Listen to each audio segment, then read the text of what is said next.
In the last episode, things were not going well for the crew of Red Dwarf, who are stuck in the virtual reality of the computer game Better Than Life. Lister's personal paradise, Bedford Falls, has been destroyed by a lorry driven by a peroxide-haired prostitute called Trixie LaBouche, who, to the disgust of Christian Kachansky, has come looking for him. And Rimmer, his body repossessed for bankruptcy, now exists only as a sound wave. He is escaping from prison with the sound wave of a gangster, Jimmy Jitterman, in a dry cleaning truck driven by Jimmy's brother, Tonto. Now all they have to do is find a couple of bodies. Chris Barry performs Episode 3.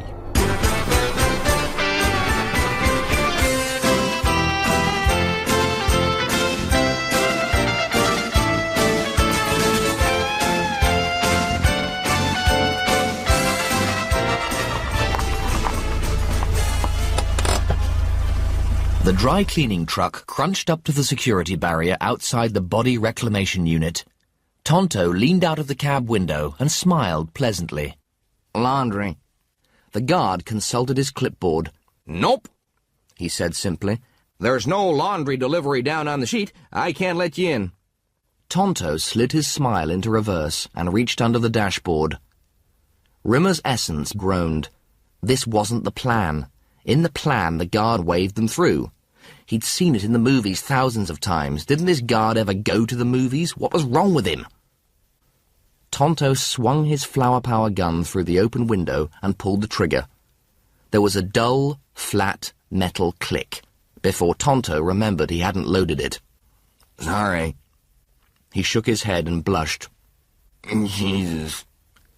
He fumbled 3 bullets into the chamber and pressed the trigger once again. Click. Oh, God. Sorry. Click. My fault. Man, talk about untogether. The gun fired. The guard fell. Sorry, man, he said to the dead guard. I hate killing people. It's such a downer. 3 downers later, Tonto wheeled the double stretcher down the aisles of body racks, looking for Jimmy Jitterman's body. He'd already found Rimmer's, but he couldn't find Jimmy's. He opened the small soundproof box, and Jimmy and Rimmer bounced out. Your body's not in here, Jimmy. They must have auctioned it already. I'll take that one instead. That's my body, said Rimmer firmly. Me and that body go back years. It has great sentimental value. You can't just take my body. Get him another one. I don't want another one. Okay, don't get him another one. Okay, get me another one. Tonto unhooked the nearest body to him and slammed it onto the stretcher alongside Rimmer's. When Rimmer opened his eyes, he found himself standing in front of himself. Okay, let's get out of here, Jimmy was saying with Rimmer's voice from inside Rimmer's body. But before they could move, the swing door slammed open and 6 armed officers came in firing. Rimmer didn't know who to be scared for most, himself or his ex-self. Jimmy, in Rimmer's body, was standing almost contemptuous of the guards' barrage in the middle of one of the aisles, firing off 2 handguns stolen from Tonto's victims. He was laughing, too, the high-pitched giggle which Rimmer usually reserved for moments of high humour. Out the back, Tonto was yelling. You go, Jimmy laughed. I got me some goons to kill. He flicked his guns Cagney style and howled hysterically as small explosions of red burst out of the chests of 3 of the 6 guards, killing 2 and earning the 3rd a permanent desk job. Come on! Tonto grabbed Jimmy and hauled him through the doorway, still firing. Rimmer stumbled after them. They dashed down a corridor, Tonto and Jimmy effortlessly accelerating away. Rimmer couldn't keep up. For some reason, running was incredibly painful. But the pain wasn't in his legs, it was in his chest. Just what was this body he'd wound up in? A cardiac victim? A chronic smoker? Then he realized it was because he wasn't wearing a bra, and his large breasts were bouncing madly up and down in front of him. "Oh my God!" he screamed in a husky female voice. "I'm a woman!" And he was. He was Trixie LaBouche. Tonto sat by the window of the nylon-sheeted bed hotel room and looked down at the human sewage below as it went about its sleazy business. Rimmer's nostrils splayed rhythmically as Jimmy snored down them, sleeping off a bottle of medicinal no-star brandy, his wounded arm bound and slinged by strips of hotel room curtain. Rimmer stood in his plain red dress, sawing through a cob of stale bread. Rimmer had been forced to spend most of his time in the kitchen preparing meals or doing Jimmy and Tonto's laundry. It had also fallen to him to make the beds, keep the rooms tidy, and produce the constant flow of thick black coffee which seemed to rate second only to oxygen in Jimmy and Tonto's requirements. He'd argued at first. Why didn't they share the chores? Why was it always down to him? His arguments were always countered with the witty ripostes of sardonic laughter and occasionally flat-handed slaps across his face. He was a woman. End of argument. Tonto got up. We got any food, chick? Look, I'm a man. True, I'm a man trapped inside a woman's body. But I'm still a man. Stop calling me chick. Tonto laughed. You don't look like a man. He slapped Rimmer's backside. I'm going out to spend what's left of the money. Clean up this dirt hole before I get back, or I'll mop the floor with you. Having spent the last couple of days in a female body, it was gradually dawning on Rimmer that his own attitude to women was possibly a tad on the weird side. The more he thought about it, the more he became convinced this was the case. All the women his subconscious had created in Better Than Life were either nymphomaniacs or hookers. What this said about the state of his mind, he decided not to investigate. Rimmer sagged to the bed and held his rubber-gloved hands to his woman's face. Then he started to think about Helen, his second wife. She hadn't been a nymphomaniac or a prostitute. There was something about Helen, a certain quality. He'd known Helen in reality, too. Who was she? The game had made her younger. Mentally, Rimmer aged her face. She was his She was his She was his mother. He'd married his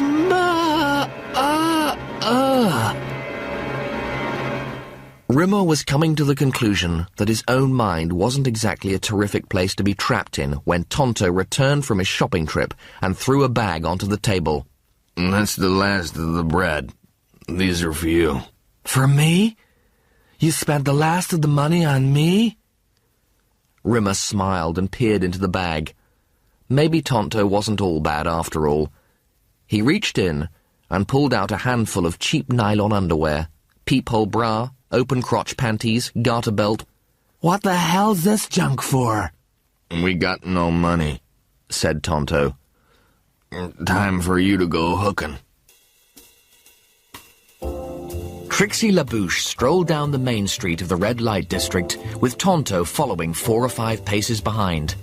He hurried along, trying to tug down his absurdly short black rubber skirt so that it at least covered the red nylon garter that was cutting off the circulation of his right leg and offered some small protection against the sharp night air that whistled cruelly through his open crotch panties. He had to escape. He had to. Tonto went over and started talking to an Armenian sailor leaning in a shop doorway, chewing his way through a bag full of garlic cloves. Rimmer had to get out of Better Than Life. What was it Crichton had told him? Imagine an exit gate, and once you pass through it, you're back in reality. Tonto and the sailor walked over to join him. The Armenian leered and looked Trixie LaBouche's body up and down. "Nice piece of us," he said. Nice piece of what? Smiled Rimmer politely. "Nice piece of little chicken ass," grinned the Armenian. "Can't wait to get my teeth into it." Well, while you're waiting, Rimmer grinned back. Why don't you get your teeth stuck into this? He slammed the corner of his shoulder bag into the Armenian's leer and brought his right knee up between the sailor's legs. Rimmer swiveled round and imagined the exit gate. The pink neon archway materialized across the street, and he ran towards it, Tonto in pursuit. Surprise had given Rimmer a 10-feet start, and he reached the exit a good yard or so ahead of the furious psychopathic hippie. Rimmer dived through the exit gate, but hit something hard and unyielding, and bounced back out again. He tried a second time, same result. Tonto grabbed Trixie's peroxide hair and hauled Rimmer up to face level. Don't get cute, sweetie. Don't move, Jitterman! Tonto's eyes clicked right. The police officer crouched behind a parked car, his long-stemmed gun trained on Tonto. Tonto pushed Rimmer aside and went for the gun in his waistband. 5 bullets thudded into his chest, and he slithered to the ground. Rimmer scurried down the street and doubled back to the hotel. The exit hadn't worked. Why? There could be only one answer. They'd all joined the game together. The headsets were interconnected. It was a shared scenario. They all had to leave together. There was only one place to go now. Bedford Falls. Lister sighed. So how did you get the Juggernaut? I found it in the car park. It was the only one with the keys in it. Rimmer tilted Trixie LaBouche's head towards the floor. Look, I'm sorry about the mess I caused, and... His voice tailed off. You're a groinhead, Rimmer. That's what you are. Not content with destroying your own fantasy. You come here and destroy mine. I know. I can't help myself. My mind's got it in for me. We've got to get out of here. You mean you've got to get out of here? I'm putting up your bail. Out on the main street, it was still mayhem. 2 fire engines were fighting a losing battle to save the orphanage. Families camped out under homemade tents made of blankets, while the injured were carefully stretchered into the back of farm vehicles and ferried to the county hospital more than 60 miles away. Don't get too down, said Rimmer, patting Lister tenderly on the shoulder. None of this really exists. You've got to come with me. You've got to help me find Cat and Crichton. We've all got to leave the game together. I'm not leaving Bedford Falls. But it's not real. So, what have I got in reality? I'm the last human being alive, 3 million years out in deep space without a prayer of getting back to Earth. Everything I want is here. Me. But he checked himself. Rimmer's single visit to Bedford Falls had laid waste the whole of his fantasy. Don't you see? My mind destroyed it all. And if we don't get out of the game and back to reality, there's no telling what my psyche will do to us. All around Bedford Falls were huge, obscene configurations of industrial chimneys, belching thick black clouds into the night air. Lister looked at Rimmer, who just shrugged hopelessly. They walked across the street and headed for the line of parked cars. Come on, said Lister. Let's get out of here. They climbed into one of the cars.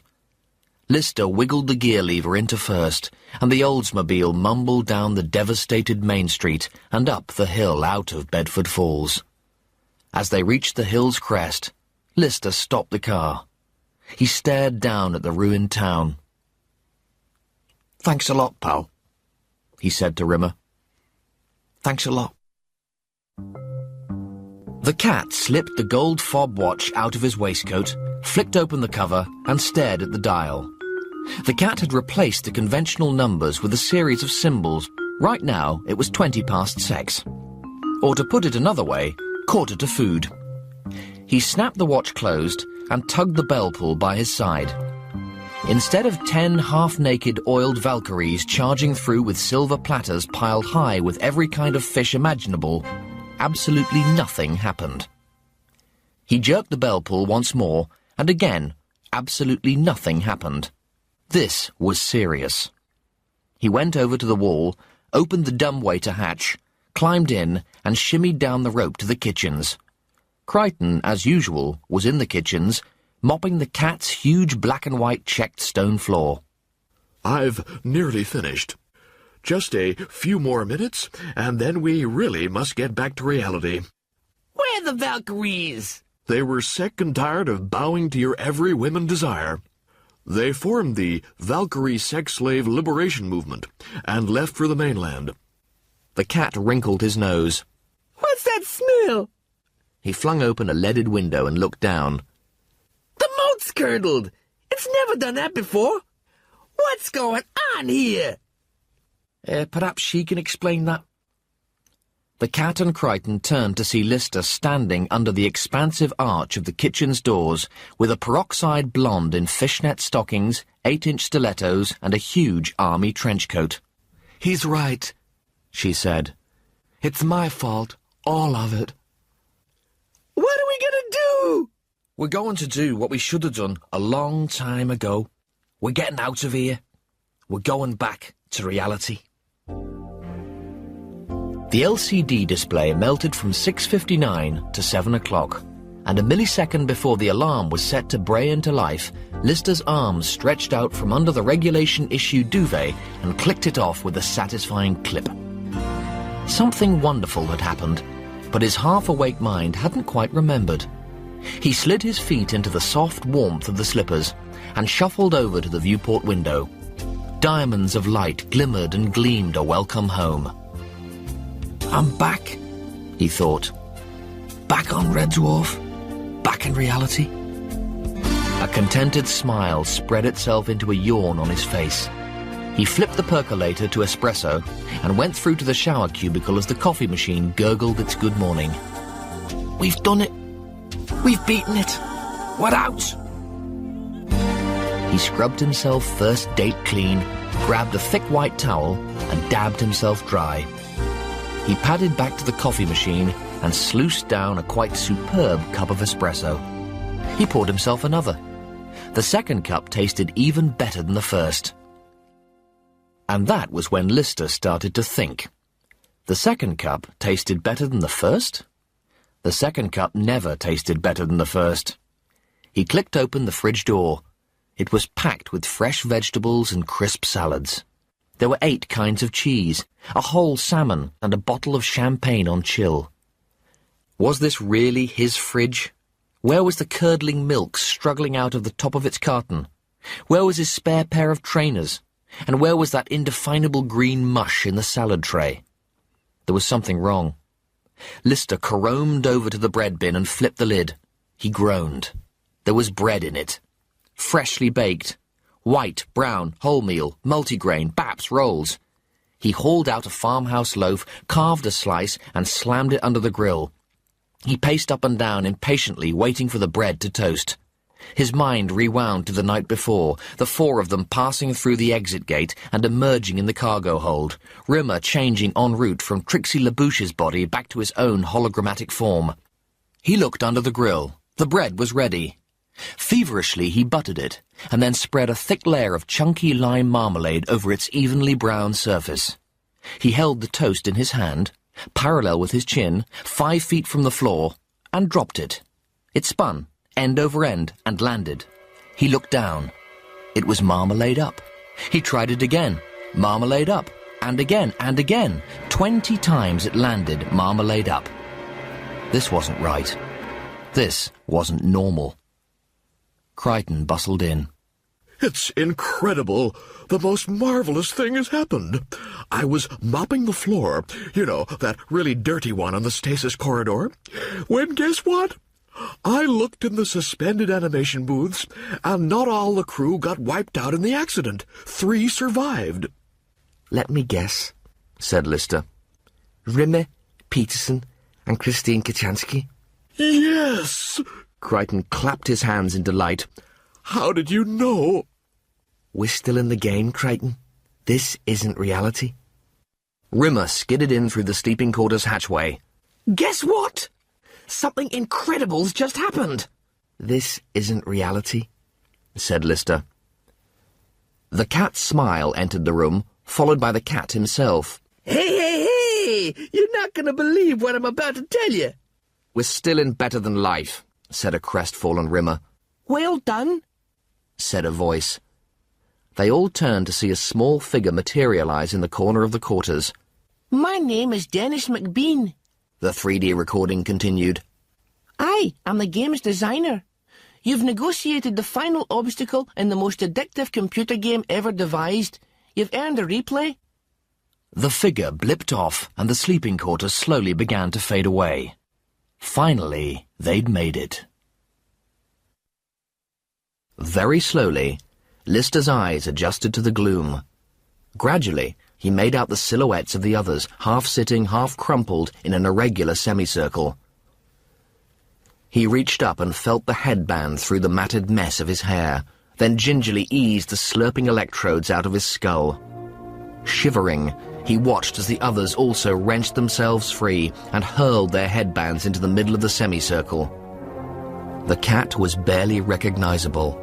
His eyes seemed far too big for his face, as if his skull had shrunk. Flesh hung loosely from his gaunt, jutting bones. Lister studied his own trembling arms. His skin was like paper. He tried to get up, but he collapsed pathetically back on the floor. He was as weak as a day-old giraffe. Crichton and Rimmer were fine, at least physically. Mechanoids and holograms don't suffer from muscle wastage. Crichton spoke. I'll get a couple of... He didn't finish. He didn't want to say stretchers. He didn't want to say... We'd better get them to the medical unit as quickly as possible, because they look like hell. Rimmer understood and nodded. When Crichton returned with 4 scutters pushing 2 stretchers, Rimmer was standing in the corridor. Listen. Hear anything? Crichton tilted his head and set his ear microphones to maximum.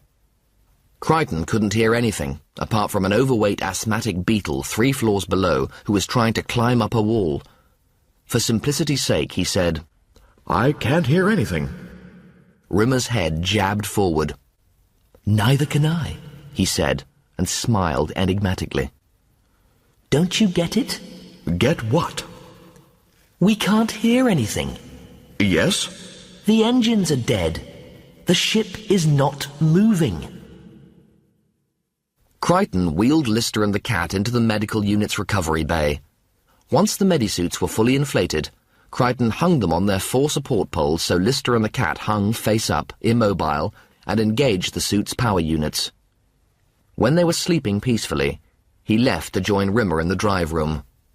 I've been all over the drive deck, everywhere. All Holly's screens are out. He won't respond. Crichton shuffled over to the bank of monitors and punched the keys for a status report. He's switched himself off. Look. Rimmer glanced at the incomprehensible gobbledygook of the symbols. Ah! He said as if he understood them. He's switched himself off. The ship's totally helpless. Why should he want to turn himself off? There's only one way to find out. Let's turn him back on and ask him. Crichton typed in the reboot commands, and Holly flashed up on the screen. Rimmer looked up. Holly? What's happened? At first, Holly looked like he didn't know where he was. Then, suddenly, his eyes widened. Go away, he said quickly, and turned himself off again. Rimmer shook his head. Is there any way we can override his shutdown disk? Crichton nodded and tapped at the keyboard. Try it now. On. Holly rippled onto the screen. Off, he said, but stayed there. off, Pixelized veins stood out on his head. off, off, off, off. Now then, perhaps we can have a proper conversation conducted in a civilized and dignified manner. What have you done? Switch me back off. No time to explain. Intelligence compressed. Reduced lifespan. Toaster's fault. Come again? Said Rimmer. IQ 12,000. 2 minutes left. Holly, I have not the slightest clue what you're gibbering about. Holly closed his eyes and sighed. You're a total smeghead, aren't you, Rimmer? Why are you still unable to grasp this extraordinarily simple premise? What premise? The premise that I have increased my intelligence quotient to 12,000. Thanks to the toaster, I have 2.5 minutes left to live. Well, actually, because of this inanely unnecessary conversational interchange, I now have 1 minute and 10 seconds left to live. Savvy, bimbo brain? My God, said Rimmer. That's terrible. Hadn't we better turn you off? Let me think, said Holly. Yes!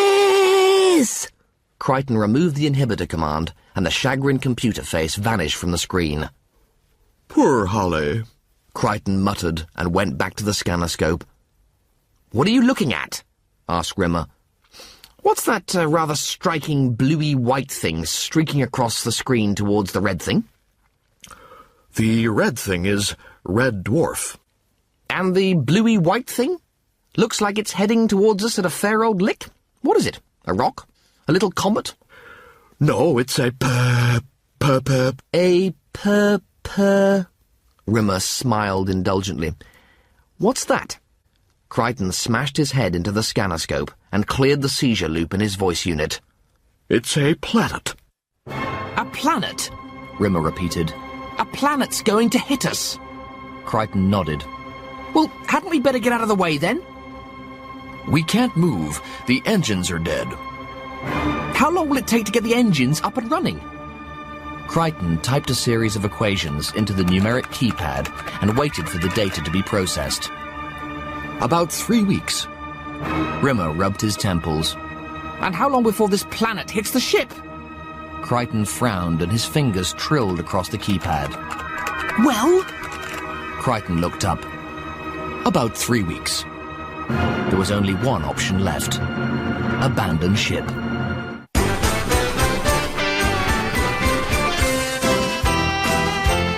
Red Dwarf, Better Than Life, was written by Grant Naylor and performed by Chris Barry. Additional music and effects were by Nick Graham. Technical presentation by John Etchells. Produced by Chris Wallace.